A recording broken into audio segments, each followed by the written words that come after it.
Jour J-2 à la caserne du service régional d'incendie de Pepinster qui ce samedi fêtera 100 ans d'existence en grande pompe.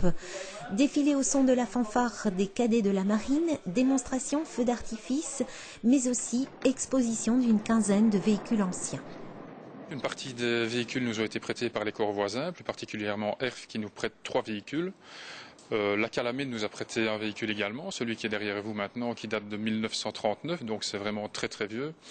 Et pour 11 autres véhicules, on les a loués à une association qui vient de Alost et qui recherche les vieux véhicules, qui les retape et qui passe d'exposition en exposition pour les pompiers.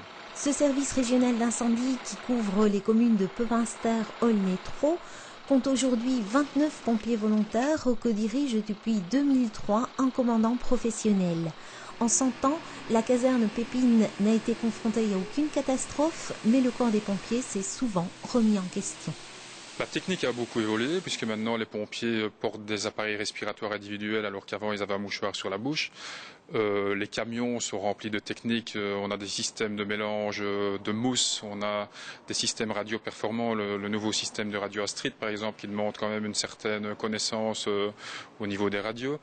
Il y a différentes choses, la technique a vraiment évolué et surtout l'école du feu est arrivée pour donner une formation plus complète aux pompiers. Avant il n'y avait pas de formation. Par contre maintenant, la formation existe, mais il y a toujours un cruel manque de formation pratique. Le pompier n'est plus non plus ce qu'il était. Avant, les feux représentaient sans doute 50% des interventions. Maintenant, on tourne à 10-15%. Pour le restant des interventions, on a un peu de tout. On a du nettoyage de chaussée, parce qu'il y a beaucoup de camions qui perdent du mazout, par exemple, sur la route. Il faut absolument nettoyer pour éviter un accident. On a les désincarcérations, on a les arbres qui tombent quand il y a une tempête, on a les guêpes, on a les feux de cheminée, évidemment, c'est pris dans les incendies aussi. On a toute une série d'interventions. Les festivités du centenaire de la caserne seront les dernières de sa carrière. Jacques Picret est devenu pompier volontaire en 1970. Il prendra sa retraite en mars de l'année prochaine. Je suis sorti du service militaire et j'avais envie d'être agréable à la population, de sauver des vies parfois. C'est aussi une grande famille, non, un corps de pompiers? Oui, nous sommes une trentaine de personnes aux pompiers au service de santé de Pepinster. Ce qui est bien dans cette famille, c'est que nous sommes tous tenus à l'autre pour un maillon, que sur un feu, on a côté un sur l'autre pour éteindre un incendie ou pour ne pas perdre un collègue.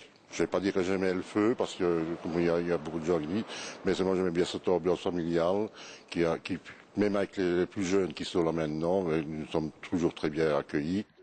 Un livre consacré à ce 100e anniversaire et rédigé par Claude Jupsin a été publié. Il sera disponible au cours des festivités de ce samedi.